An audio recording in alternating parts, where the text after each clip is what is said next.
Hello everyone, हमारा आज का टॉपिक है establishment of British rule in Bengal.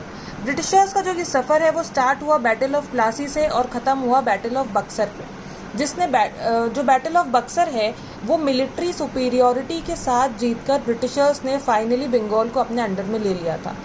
हम सबको पता है कि औरंगजेब की डेथ के बाद जो मुगल एम्पायर था इट बिकेम वीक, और जो वीक सक्सेसर्स थे उनका ब्रिटिशर्स ने फ़ायदा उठाया।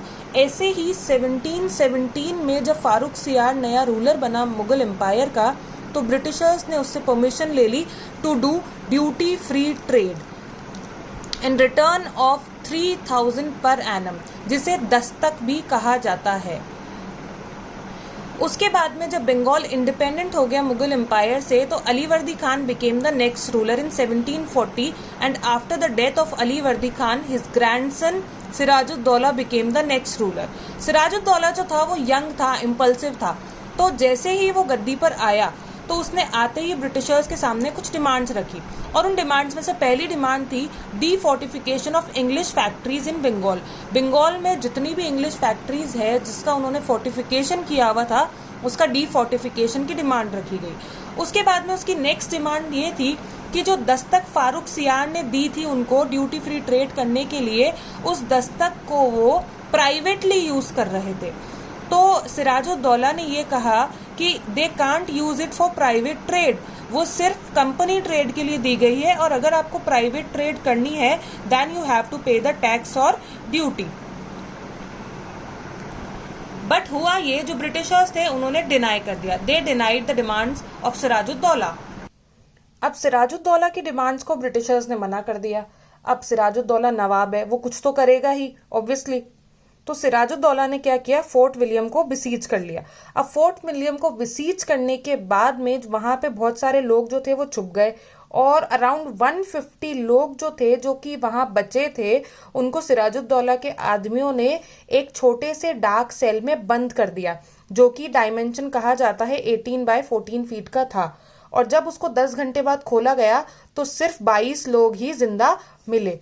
अब क्या है, ये ब्रिटिश क्रॉनिकल्स में लिखा हुआ है, लेकिन अगर हम प्रैक्टिकली इस चीज को देखते हैं तो इतने छोटे डायमेंशन के सेल में इतने लोगों को बंद करना इम्पॉसिबल होता है, बट स्टिल लिखा हुआ है तो क्या कर सकते हैं। और ये जो पूरा इंसिडेंट है इसको कहा जाता है ब्लैक होल इंसिडेंट या फिर ब्लैक होल ट्रेजेडी।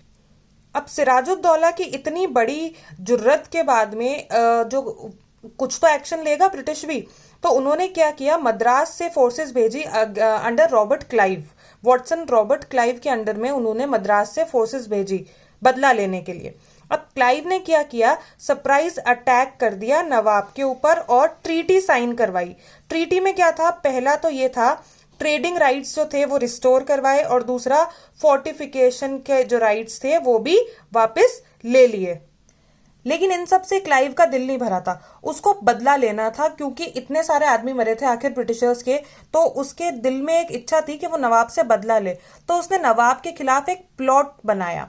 प्लॉट में उसने क्या किया कि नवाब का जो मेन कमांडर इन चीफ था मीर जाफर, उसको खरीद लिया, और बहुत सारे जो मर्चेंट्स थे उसके नवाब के, उनको भी खरीद लिया और एक प्लॉट बनाया। He wanted to kill Sirajuddaula, ठीक है।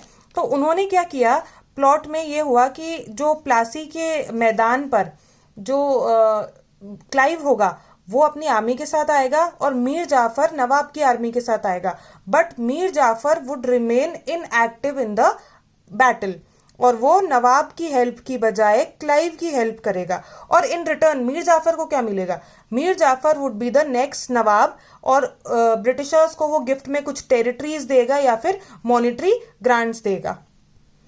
अब बैटल स्टार्ट करने के लिए कुछ रीजन भी तो चाहिए, चलते चलते थोड़ी ना लड़ाई कर लेंगे।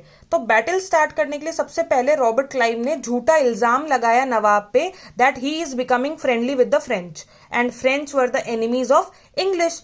तो उन्होंने नवाब पर झूठा इल्जाम लगाया। अब नवाब के पास जैसे इल्जाम पहुंचा तो वो रिप्लाई करता उससे पहले ही क्लाइव ने उसके अगेंस्ट अपनी आर्मी के साथ मार्च करना स्टार्ट कर दिया उसकी कैपिटल की तरफ, और वो वहां पे जाके प्लासी में उसने अपनी आर्मी को कैंप बना लिया। फिर उसके बाद जब नवाब अपनी आर्मी से, उसने सोचा रॉबर्ट क्लाइव आ रहा है तो मुझे भी लड़ने जाना पड़ेगा, अगर मैं यहीं बैठा रहा तो वो मेरी कैपिटल तक आ जाएगा और हमला कर देगा, तो बीच में ही जाके उसको रोकना होगा। तो नवाब ने भी स्टार्ट कर दी अपनी आर्मी के साथ प्लासी की तरफ बढ़ना। अब जब वहां पे प्लासी में दोनों की आर्मी मिली तो मिलने में लड़ाई हुई। लड़ाई में मीर जाफर रिमेन्ड इनएक्टिव, जैसा कि इन्होंने पहले प्लान किया था, और नवाब की आर्मी हार गई और नवाब वॉज पुट टू डेथ। अब इसका रिजल्ट क्या आया? इसका रिजल्ट ये आया कि जो बंगाल था it came under Britishers but partially, पूरा नहीं आया था, क्योंकि अभी पपेट नवाब बैठा था। Mir Jafar became the puppet nawab. और ग्रांट में उन्हें क्या मिला? बहुत सारा फाइनेंशियल ग्रांट मिला कंपनी को, और 24 परगना मिल गए। और कंपनी का हम ये बोल सकते हैं एक तरह से ये पहला स्टेप था for the conquest of India by the British. With the Battle of Plassey, the trading company started on the new path of becoming the political masters of India. Thank you so much. I hope you got the topic. For more videos, please like and subscribe.